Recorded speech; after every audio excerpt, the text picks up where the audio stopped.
And I could talk about AI, I could talk about life. So I've had like almost a 20-year career. I can talk about life at a big tech company, how that differs from life at other companies, what the process is like. I can answer all kinds of questions, everything. Well, Mark, why don't we start with a follow-up question from your session on AI? Anyone have something that they want to contribute or ask? Yeah, please. Right here. Reg, go ahead. So not to put you too much on the spot, but the last conference I went to, the keynote was from a developer advocate from Microsoft. And he was talking about quantum computing. And I got to say, I was a little more intrigued by his. You got us excited, but how does quantum fit into what you were talking about today? So quantum computing, I don't have a ton of background in it, but I do think that the one thing that I'm interested in with quantum computing is how it's going to impact us in terms of fraud. So here's this thing that's happening. There are people who are stealing your encrypted data that they cannot access, saving it for the date that they can decrypt it, right? And quantum computing will unlock that at some point, right? So that's the only frame that, from my mind, is where it's going to fit is that they're waiting until the time when the computers are smart enough and more powerful enough to have the compute power to actually decrypt what they're stealing now, like those encrypted packets that they can't do anything with, they're just waiting on. I think quantum computing, the really interesting thing is when it becomes democratized, meaning we can buy computers or buy space on the cloud that allows us to have access to quantum computing. Because anytime things become democratized to people is when the whole industry changes, right? So when you think about tying this back to AI, at first AI is not new. The first AI papers were written in 1950, right? That's when the first papers came around. But it is only in the last 2 years that we, as everyday developers, have been able to even use that stuff on our own applications. So when quantum computing reaches that level of where I can say, okay, let me sign up for Microsoft Azure, right? And then there's a quantum computing bucket that I can buy, then that's really interesting to me, right? And that will change. That'll be another seismic shift, right? Because what we'll be able to accomplish, and it'll probably even bolster what we can do with AI, because even with AI right now, you still need computing power. Right? And there's still a bottleneck there with the computing power and the resources needed. That's why with things like Midjourney, there's a timeout, right? In ChatGPT, there's a timeout where you can only ask so many things before the servers become overrun. Once quantum computing is available, people talk about the singularity scare, right? Where it's computers will get super smart and take over. That when AI and quantum computing meet, then I'll have a different conference talk about what you should do in that case. And that might just be, we should just focus on growing our own food and becoming farmers, because it might then be over. But that's a long time from now. Good question, though. Okay. Perhaps I should have left this to the end, because I asked a question like this at All Things Open recently, where they were talking about AI tools in a kind of neutral way. I don't really worry about the things you were talking about too much, but I have a 30-year-old son. The thing I worry about, and this is how I posit it, a shovel is a tool. Yep. Right? It has certain side effects when you use it. Medications are tools. They have certain side effects when you use them. Where do you see this crop of AI tools being on the axis from shovel to medicines? Is it more like a shovel, or is it more like opiates? Oh, good questions. I'm worried about the addictive and the dependency characteristics of how we respond to that. So where do I see these on that scope and that scale? So here's the really hard part. There are lots of problems with AI right now that people don't talk about. And so talking about it in a neutral way is kind of problematic in a way. So, but let me answer the first question, then I'll add some additional context. So where do I see it right? So last year I would have said it was a shovel. This year, with the rapid advancement, I see it as if I had a screwdriver before, now I have a power drill, right? And I think next year it'll go from a power drill to a 3D printer, right? Where I can just start to fabricate things at a higher fidelity, higher scale. And I think that those jumps will be quite large over time, right? And then, so what about the dependency on AI? I have a high school teacher friend who's already facing this problem. That his students are already, he teaches an English class, his students are already writing their essays with ChatGPT already. They started within the first 6 months of it becoming publicly available, right? And they're kind of dependent on it because how fast they can get something done. they're completely ignoring all the like caveats of being authoritatively wrong, having the bias that's in the data, right? So all data has biases, right? And which is why when humans get involved, they can help to mitigate that bias. But a lot of people who are using these tools have no idea that the data is biased. They hear data, they think science, they think fact. But that is not, that's a false congruency, right? And so I think we're facing a big issue with the high school age and above of using ChatGPT and all these AI, like GPT-based models, right, to do our work and being our source of truth. I think that's going to be a big problem. I think even with programmers, I've seen lots of examples of code being inaccurate, but they don't know why it's inaccurate. And that's a risk, right? Like they don't know because they think, again, it was based on data, therefore it must be fact, which is not correct. So if I can just put maybe a couple more Sure. coordinates there. So video games are falling on that axis, right? Smartphones and social media, right? Mm-hmm. So they all have certain characteristics that make them more or less addictive, right? Mm-hmm. Kind of a reward response. And there's some of us who have grown up without any of that as an influence during the growth process. So when we come to it, we're approaching it in a very different way than somebody who has grown up with that contemporary in their environment, in their existence, and depending upon that as sort of an extension of their executive function. So that's kind of where I'm approaching that. So here's what's interesting and where a lot of your advantages are in this audience versus people who have not grown up with like these same tools of social media. So the way children learn is like this. Children are like an open funnel. Everything comes through with no previous experience being considered. So my son comes home and says, well, Bobby says he escaped from prison yesterday. There is no like process for him to think like it is not possible that he was in prison yesterday, right? So children are like that, very open. So when children get access to these tools, social media, all these things, they're not filtering based on any previous experience. Now adults, here's where our advantage is that we actually learn. This is like kind of in learning science theory. We learn like this. There's a filter on our brains, and we sift everything through that filter through our life experience. That's literally why you can look at a tool and then look at it a different perspective than somebody who grew up with it because they've already had those impressions upon them, right? But for you, you look at it like, yeah, what else could be true here? What else could be true? And then, younger people, they're just like, yeah, this is right. This is fine. This is good. And so there's an advantage, I think, to being able to like look at things through experience. And that's where, so what's the risk, right? It's for the young ones. I mean, that is the risk, is that they'll like see these tools and it will change the way that they work. And like, I would not be surprised if my kid is using AI in the next 5 years. He's 6. So by the time he's 11, I wouldn't be surprised if like his work is somehow based around AI. Because at first, think about this.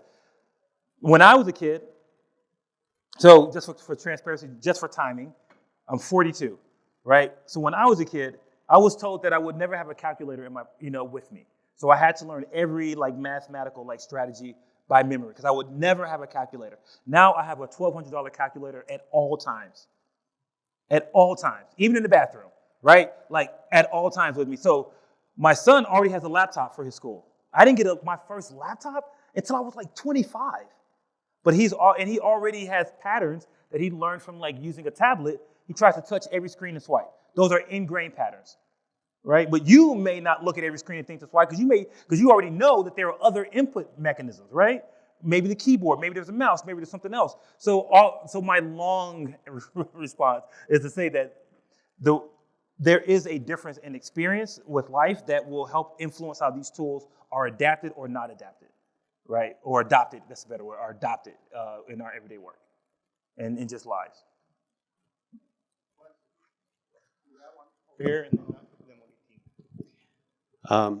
So looking at AI and just how much people use it to actually generate content that goes on the internet, which is a lot of times the internet is how we can quickly train things as well.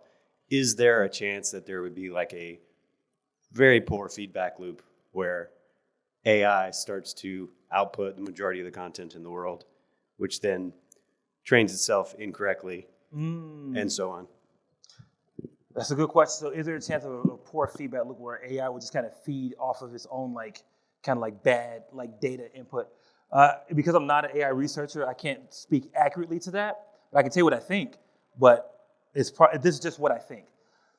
I think there are two problems with the AI generating content. So I use Instagram a ton, and everybody's saying how you can get 30 days of ideas for your Instagram feed off of one prompt, and that's how you should use ChatGPT to write all your scripts.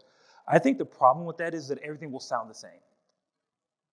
And so that's one problem. So then if that is the problem, and we feed that back into the loop, then everything will continue to sound the same with slightly worse, like a Xerox copy, potentially, right?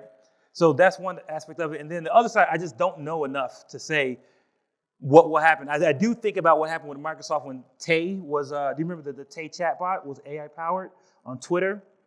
And then the internet ruined it within like a day. Like they taught it to be like biased, sexist, racist, like everything within a day.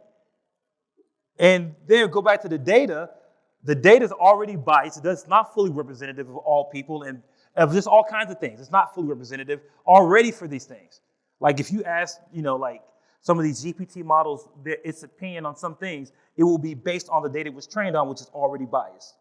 So that's a problem that these companies they acknowledge it and they're working on it, right? They're like, yeah, this is kind of bad, So AI itself, but I think what's really important though is also for people to not think that AI is like smarter than you. It is really, really autocomplete. Like ChatGPT is autocomplete, right? It's just guessing what it thinks you want.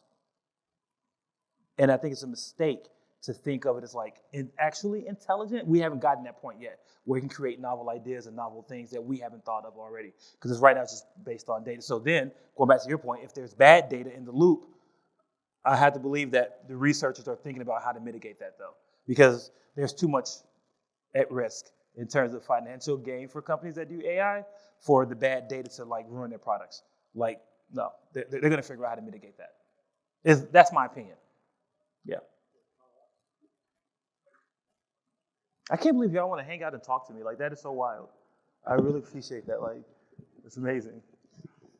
All right, so I guess my question is, what's the end goal for AI? Like, the people that are developing AI and studying machine learning, what is the end goal? Because I look at it and it's like, okay, are we trying to program robots to do our laundry and, basically do all the tasks that we hate? Or are we trying to travel through space? Like, what's the end of this? And how far does it go? Does it go all the way to military weaponry? Like, how far does it go? Is there a limit on it? So great question. What's the end goal? So let's talk about the limit first. They're trying to put limits. Like there was a letter that was signed by multiple orgs to try to put a moratorium on AI development, just to like figure out what should be the limits. Because so the risks are much greater than like us losing our jobs as developers. The risks are much greater than that. There are AI models that can clone voices. And so you might think, oh yeah, they can call and like harm, or like impersonate me, to like my credit card company. It's even worse than that. We can do ransom notes, right? So like one of the things that we're teaching, I'm teaching my kids, my siblings, and my like older generation uncles and aunts. I'm like, if I ever call in distress, ask me for the safe word. Even if it sounds like me, ask me for the safe word, because this is happening already. Like this is already happening where people are using voice clones because they have so much data. Every teenager that you probably know has at least one video of themselves on the internet talking. At least one, for the most part, right? That's enough data to clone their voice and enough data for some bad actors to try to cheat you out of some money, to make a phone call that sounds like your child. And so now I'm teaching my like family, like, yeah, if you ever hear somebody say like, oh, I need help, it's Mark, ask me for the safe word. Right? Like that's the new level we got to be on. Does it go to military defense? That's inevitable. That's inevitable. Because I don't think that there's a bound, and this is not a moral judgment on the defense industry, this is just a statement. More effective tools will be more effective in conflicts. And that is just the way it goes. I'm not saying yes or no to it, I'm just saying that's the way it goes. Here's what I think we should do though. If I were like the leader of the AI, I would be focused on problems that serve people and can do things beyond human scale. Here's one thing. I was just talking to somebody over in the corner about this. There was this one study where there were a bunch of doctors looking at CT scans, trying to detect tumors. And they had an AI do the same thing. The AI was more accurate, found the tumors earlier. That's literally the ability to save somebody's life potentially, because you get some forms of cancer that are just, if they're past a certain, even a little short runway before they're incurable. So if you can get early detection and then you can democratize it where it doesn't cost an arm and a leg to get somebody to look at your stuff. I mean, like, that's what we should be thinking about. Think about people who are blind. Think about computer vision as a part of under the AI umbrella. Think about the complete autonomy and independence like somebody who's blind or low vision gets, if they can have their own car that can drive them where they want to go without the dependence of an Uber driver or a Lyft. Think about that. Think about people who have low mobility. Think about tools that could help those people. There's just so much that we could do to serve humanity with things beyond human scale. Like that's the way I always frame it. Think about things beyond human scale. It is not possible for us to write code that can identify every object in an apartment. But an AI could do it. So there's an app called Be My Eyes where people with low vision or blindness can request somebody to like turn on their camera and look at an object. Like I say, is this milk expired? Right? But a human has to do that right now for them. Imagine if our AI models were so good that they could just hold it up and it would just tell them right in the spot. Like, this is expired. I can read all these labels. This is all expired. You know what I mean? Like, you left this door open, your windows. I mean, all the things that would just give people independence and autonomy. See, I think that's what we should be focused on. But I do know that wherever there is opportunity, there will be good actors and bad actors. And so what's the limit? I mean, we're going to have people making fake campaign videos next year, right? That's going to happen 1,000%. You won't be able to trust anything, unfortunately. In 2 years, you won't be able to trust anything because the models will be so good at creating voices. Video right now is a big problem, right? If you ever watch an AI video, it is like nightmare fuel for now. But it's getting better. And within probably 5 years, they'll be able to create like fidelity at like 4K fidelity, of like video. Then you won't be able to trust anything. That's why the writers were on strike and the actors are on strike because they're like, we don't even need you. We can get you, like James Earl Jones, the voice of Darth Vader, he literally retired and said, you have the rights to my voice. Make whatever Darth Vader clips you need to make. Sold it to Disney. This is a real story. You know why? Because we have the technology today to make him say whatever we want him to say. And soon we'll have the ability to make him appear in any movie. We will have the ability to have people come back who have not been in movies. You know what I mean? We'll have all those abilities to do all that stuff. So how ethical or moral it is, you know what I mean? Like, that's a question that we all have to ask ourselves. But I think that's why they were on strike. Like, no, you're not going to like freaking, use AI to replace me or like take a sample of my work and then use AI to write all your like shows now. You're not going to do that. That's not fair to me as a writer, right? It's not fair to me as an actor to use my likeness once and then say, okay, I was an extra in this movie. Now I'm an extra in every movie for the rest of the time without payment. That feels really bad. But, right? Cut costs. People make choices.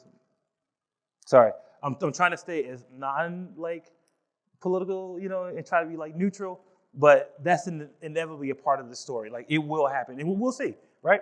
We'll see. Comment. What you were just saying just made me think of the term force multiplier. That you're seeing a large portion of this being essentially a force multiplier. Mm-hmm. And that's in a good way, though. A force multiplier in a good way. Like I said, on your everyday work, totally use these tools where appropriate, right? In your everyday work to multiply what you can do. But be careful. Just be careful what your rules are at your company. Because like I said, your company might be like, look, don't put any of my code in any of these tools. Because guess what happens? That code goes to train the model again, and you might be putting your like proprietary stuff out there, and that's probably not a good look. My question is, from a developer standpoint, do you have any tools, like if you want to just run family pictures or certain images to build our own AI model, do you have any recommendations of like something that we can use? Not something that's, I guess it could be pre-built, but something that we could just run a bunch of AI models on it and just, see what the camera picks up correctly? So do I know anything about like computer vision models specifically? There are already things like, so Google Cloud has a quite vast, that's the only product I'm really familiar with, and not because I work there, I promise, but that's the one I really know. We have a super vast like library of things that you can probably try out. So request an API, we have a bunch of computer vision stuff. And then if you're worried about like, well, where does my data go? Like, is it going to be used to train other things? Like, there's this idea of on-device machine learning, right? Where it's just kind of local to your device. The tool for that right now is called MediaPipe. Check that out. So try that out and see if that can get you where you're going. Because MediaPipe itself has different functions within it, but then that's on-device machine learning. So it's not like in the cloud, in case you have fears of like, well, where's my data going to be used? Yeah. Sure.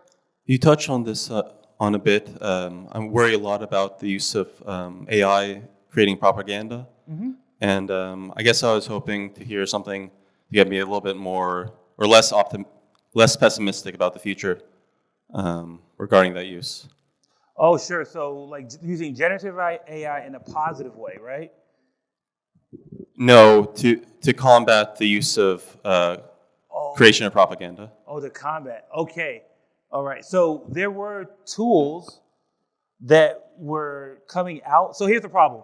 Every time a tool comes out that can detect propaganda, or anything, let's not even use the word propaganda. Let's just say every time a tool comes out that can detect an AI-generated content, right?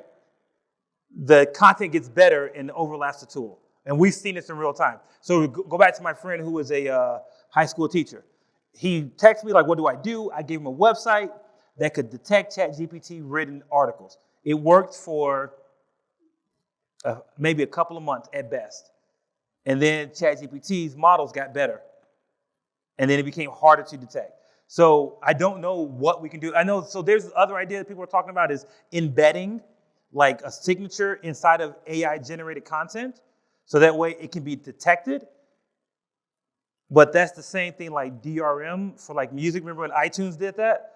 All right, okay, don't tell Apple I did this, but iTunes used to do that where if you bought it through Apple's website, you could only play it on iTunes. You can only get iTunes on the Mac. But I had a PC and I really wanted some music, and I didn't want to get a virus from Napster. So I just uploaded it to a website that returned it to me without the DRM in it. Right? Like, and I did that. That was a long time ago. I was young. Apple, don't come after me. It was only 3 songs. But the point is, even if we do that, then there are probably people are going to put tools to combat the digital watermarks, right? And they're just going to find a way. And then here's the worst part. Not the worst part. Here's a different configuration or something to think about. So Midjourney has like safeguards about what you can generate. There are open source versions of Midjourney that they do not have the same safeguards because they believe it should be an open, free internet.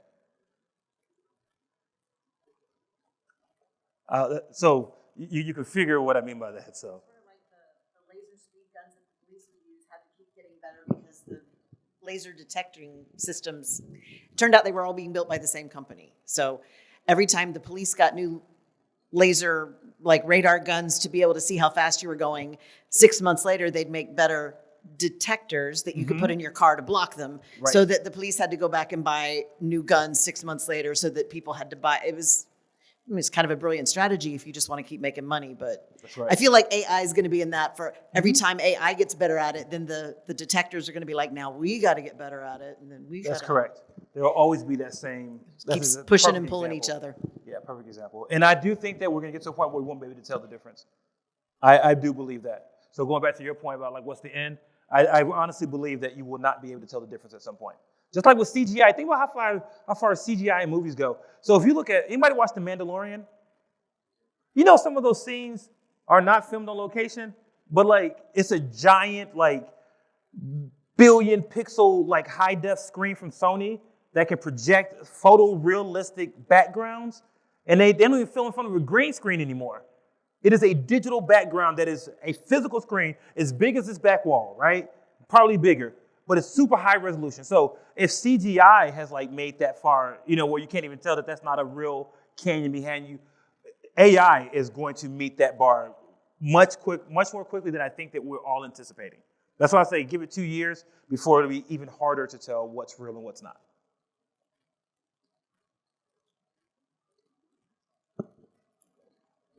Okay, we have a question over here.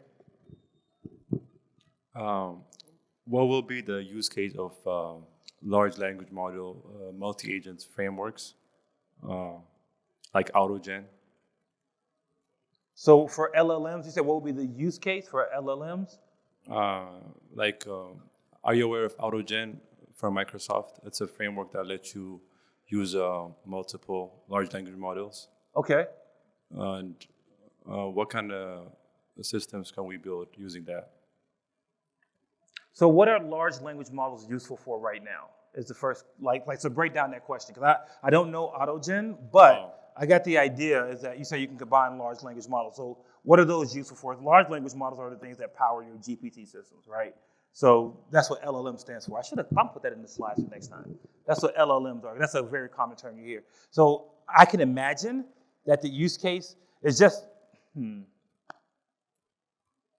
me think, what could be the use case? Actually, I'm not sure what the use case for multiple are because I just know what we can do now with a single one. So if you're adding multiple, I'm thinking just to probably get a greater range of what's possible. That's probably what it is. If I'm just guessing, a use case. So right now, you can stump a GPT model right now. Like you can ask it for something that it just cannot generate, right? Because those data are trained in a specific domain for the most part, right? If you get access to multiple LLMs, you probably just expand the range of what you can create. That's my first guess, but I'm still learning just like everybody else, right? Like this is still a very new space for the everyday developer like us, like rare people just writing code. So I'm still learning what the different tools do and how to best use them in my work. So that'd be something I'll definitely look into. Yeah, multiple LLMs. Yeah, good question. I think we got one question in the front.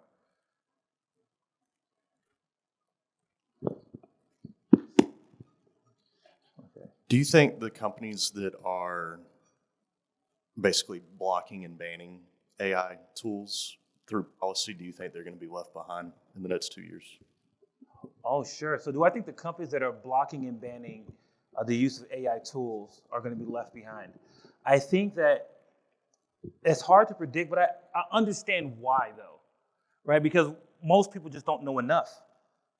Like, you just don't know enough. So the right move right now is instead of, diving into a pool that you're unfamiliar with, is to just assess, right? So I think it's like this. If you go one of two ways. One way is to block while you assess and understand what the use cases are, what the rules are, read the fine print. So, for example, I was going to use Midjourney. So I had this idea for a weekend project. And remember I said on stage, I was like, you could probably move faster. And the idea was that I needed a bunch of fitness images, right? For my app. But I wanted it to be like cartoon style and different body shapes.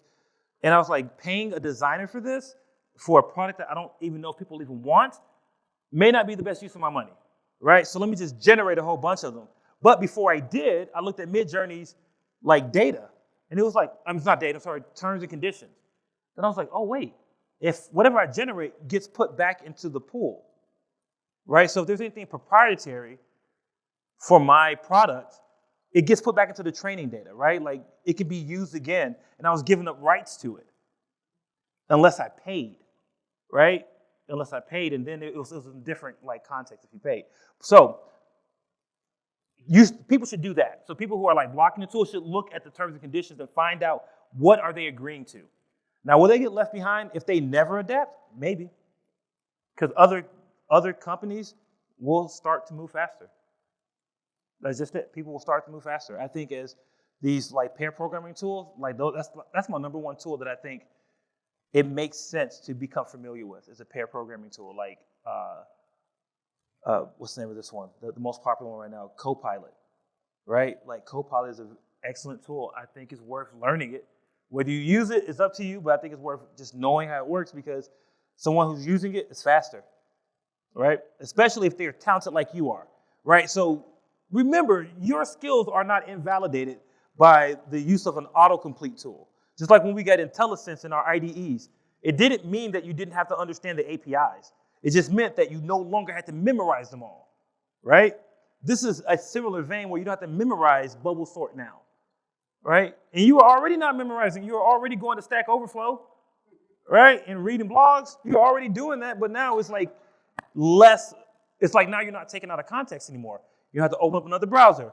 If you open up your browser, go to Stack Overflow, you probably had another tab open to like Instagram or Facebook or Reddit. And then you clicked on Reddit, and then you like got distracted by that. And you're like, oh wait, I was trying to figure out bubble sort. Let me go back. So then if you're like still in context, like context switching, you're gonna be faster.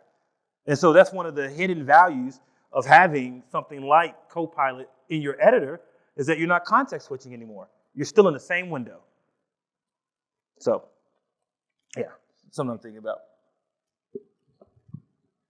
Yeah, in reference to that previous question, I do remember reading that Wolfram had a mathematics specialized AI, and that I think it was OpenAI that had some sort of integration whereby one of their chat implementations was using that not just as a delegating of questions, but also in some navigating in some form analogous to your, if I understood your previous talk, the generator discriminator relationship of interactions between those AI bots to negotiate some higher level of reasoning before the response is made.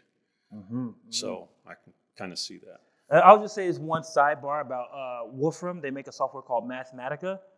Mathematica is some of the most complex and brilliant software I've ever used. I use it a ton in grad school, and I can't believe that people program that stuff. You know, even 20 years ago, Mathematica is like any like math problem that you could like model. Like if you could write it out, it could solve it and help you. Like it's just brilliant software. Anyway, but now they have an AI-based version. It's just like super duper powerful now. So that's pretty amazing. It's pretty amazing. I think we have some questions this way. Yeah. Oh, sure. Just along the same lines of Copilot, like, do you have any other, like, I guess AI tools that you use that you would recommend we get familiar with? Sure. So let's say that you don't like Copilot. There's also a tool that was out a long time before they were doing. It's called Signal 9, which is also the same type of like AI assisted pair programming. So in case you don't want to use like GitHub and like those projects, Signal 9 is another one that I saw. So there are tools for different things. If you need to make UIs, there are a couple of tools. There's one called Wizard, UIZAR, ZARD. Wizard, they have a generative UI thing where you can type in the type of UI you want. Like you want a storefront in the style of Airbnb, and it can create your like UI screens. Like I use stuff like that sometimes to rapid prototype. Of course, I use things like Bard, and then of course if you're not in Google or if you're not a Bard person, you can use OpenAI's tool, ChatGPT. I think those are ones to kind of get familiar with and just kind of know. And then I think you look at specialized tools, right? One tool that I really like, actually, so as a person who creates content, I love what Adobe is doing right now. There's this tool called Adobe Podcast. So I recorded a video, and my microphone was too hot. The volume was too high, so it was staticky and fuzzy because I talk loud, right? And I was like, man, normally, last year I would have had to redo the whole video because there was no saving that audio. And I gave that thing to Adobe Podcast. It returned this like super buttery version of the audio that was like production ready, right? Only difference was there's something about the way their models work that it slightly changed my pronunciation. I heard it because I was like, this doesn't sound, it sounds like me, but not quite. It was like a little bit more polished version of me, like, you know what I mean? Like a little bit less lisp and all this kind of stuff. But it was so close that if this was the first video you had ever seen from me, you're like, oh, that's how he talks. But when I listened back, I'm like, that doesn't sound exactly like me. So that's the caveat. But like stuff like that, I think look at your domain that you need things that are beyond human scale on, and then look at tools there, right? One of the tools that I like is DaVinci Resolve, which is a video editor. Now they have an AI thing to do captions, right? Because whenever I make stuff, I make stuff for everybody who uses the internet. So if you're blind, deaf, right, like use assistive tools, you got to make stuff for everybody. So I make sure everything I put out has captions on it. So I used to have to handwrite my captions because the auto-generated ones were really bad at first. And now even those are getting good. Punctuation is getting good, right? Capital letters, acronyms, all these things that were really hard for these AI models are now very good. So look at your domain and then see which tools are solving that problem. Sure. So for the pair programming tools like Copilot, I think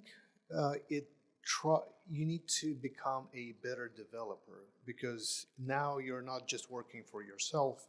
You actually have to evaluate and then troubleshoot the imaginations or the auto completions that the tool gives you. So you have to know in depth what you're doing or what you're building before you can successfully deal with it. Totally agree.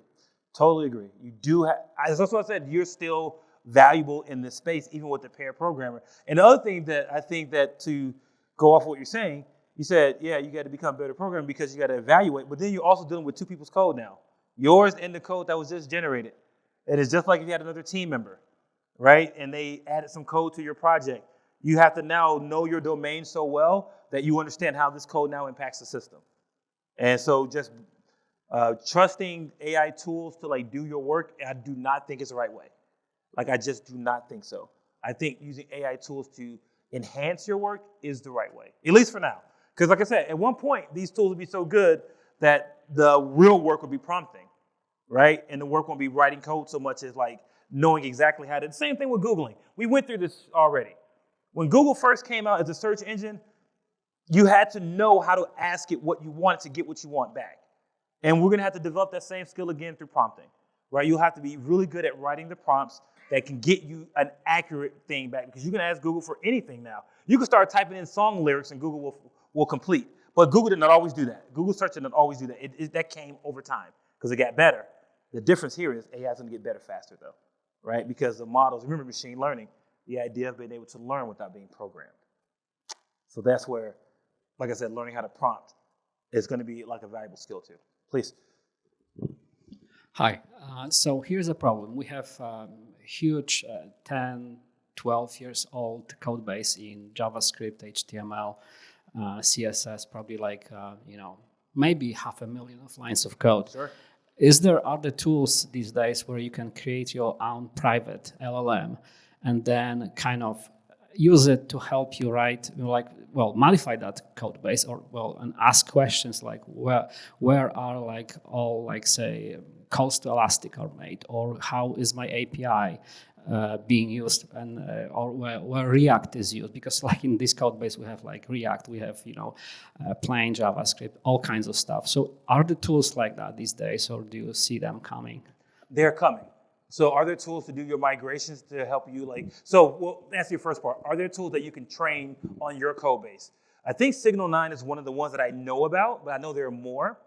They're not like sponsoring anything. I'm just saying that's one of the tools I saw that you could train it on your code base and it could help with some of the pair programming. But when it comes to migrations, right? Like if you want to like update a bunch of stuff, those tools are coming, but that's a really hard problem right now.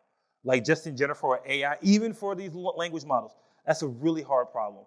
And the larger the code base, the more complexity, the different nuances, because the thing that is so hard to even teach a machine learning algorithm is domain knowledge of your specific domain for your use cases. Because there'd be some things that you have done to make things work that may come off as wrong, right? If you were trying to migrate it, like, oh, this is unnecessary code. Like, no, it's not. This is literally the duct tape under the faucet because a pipe is leaking. But that's like domain-specific knowledge that you have that the tool would not have, right?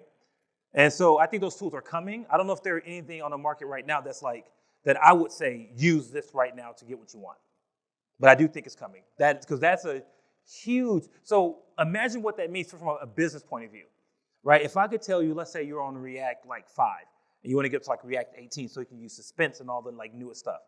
If I could tell you, use my tool and run this migration, and we're going to give you a one-to-one parity in terms of features and like write your tests and everything, who wouldn't buy that for me, right? If I promise you that, and I said it's going to work the same way.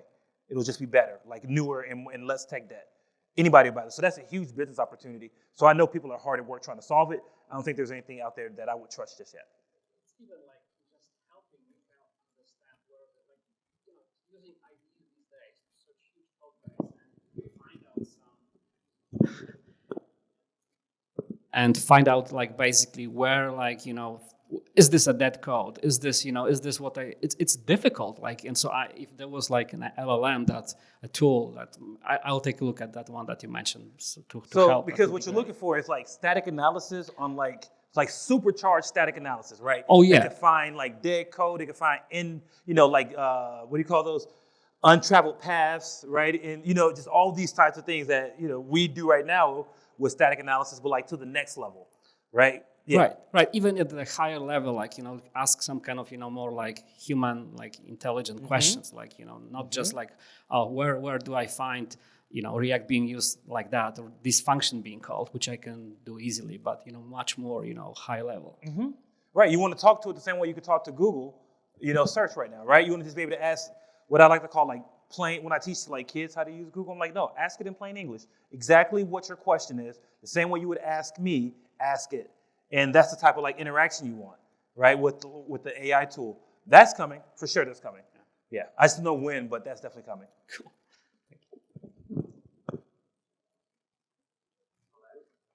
Ask as many as you want. Yeah. That's right. All right, so right now, our biggest issue is migrating to different frameworks. Do I want to use Vue? Do I want to use React? Do I want to use Angular? Which one? Which one do I want? Do you see an opportunity for AI to come in and say, all right, this new framework works hand in hand with AI. It's taking the best of all the worlds, combining them, and now we have new syntax to build our applications that is AI driven. So that may happen. Someone may make that claim, but it'll be a flawed claim. So if someone does make like a framework that's like, we take the best of all the ideas, the reason it'd be flawed is because everything is already doing, every framework says they do that right now. So it may, you see what I'm saying? So like Svelte took all the best ideas from React, Vue, and Angular and improved what they thought was wrong. But then people are still like, yeah, now I'm going to make solid.js. Because I'm going to take the best ideas from Svelte that took the best ideas from these things. You know what I mean? Or I'm going to take the best ideas from Vue. Or I'm going to, you see, so that problem, the problem is that there's no best idea. And I think that's why it'll be hard to make a tool that has the best idea, because even on a tool like Angular that I super love, right? Of course, because I work there, but fine. But I do love it because I do believe in the product. We think we have some of the best ideas, but then there's trade-offs. It's just our part. There are trade-offs. And I don't think that there's a version of a framework that doesn't have any trade-offs just by the way the world works when it comes to like programming. I mean, like, why do we need something beyond C or assembly? Why do we have to go beyond assembly? Right? Because assembly is almost as close as you can get to the metal, and that's possible, right? Well, then why do we need C then if we already had assembly? Because you could do anything in assembly, right? It's because for some people there was a better experience, and so because you can't solve problems for all people, you see what I'm saying? That's the problem right there. You can't solve for everybody. You never will be able to. People will always have different needs, and one of the sayings goes is, "This is for everybody. It's for nobody." And so you have to like choose a target and say, okay, I can make the best framework for people who need this. And that's why I don't think there will be an AI that can say, well, this is the best framework for everybody, because then you'll be targeting nobody, right? No, go for it. You said that was your last question, but that's all right. Well, I just kind of want to dig a little bit deeper. Sure. So I guess my question is, could it possibly be that a new framework comes out that integrates even better? That's better to like pair code with a UI, with an AI system that's going to get you there faster. It's less work for the coder. It's easier prompting, that type deal. Sure. I think that there are companies already working on that. I think Vercel, who makes Next.js, I think they're working on that type of stuff right now. Where they're tooling, because it'll be the tooling around the framework that really gives you that power you're talking about, right? And so companies are already starting that to do tighter AI integration, where you can just give it like plain like language requests, and then it's so tightly integrated with the framework, it knows how to actually do it within the bounds of that domain. Yeah, so that's actually happening right now. Yeah, and other people are thinking about it. You know what I mean? I'll be thinking about that work. Like, how do I do that with my work, right? Like, how do I make the tooling in Angular, more effective to make you be able to write better apps quicker? Because that's what we get out of all this stuff, is speed. At least in my opinion. That's not the only benefit, but we do get speed out of the equation through AI tools. Okay, are there any last comments or questions? Mark, thank you so much for your gracious agreement to spend some time with us. Thanks for having me, just hanging out. That was amazing. All right, I will sit. No more impromptu talks, though. I have an actual prepared talk for tomorrow, so come to that one. When I be talking about Angular.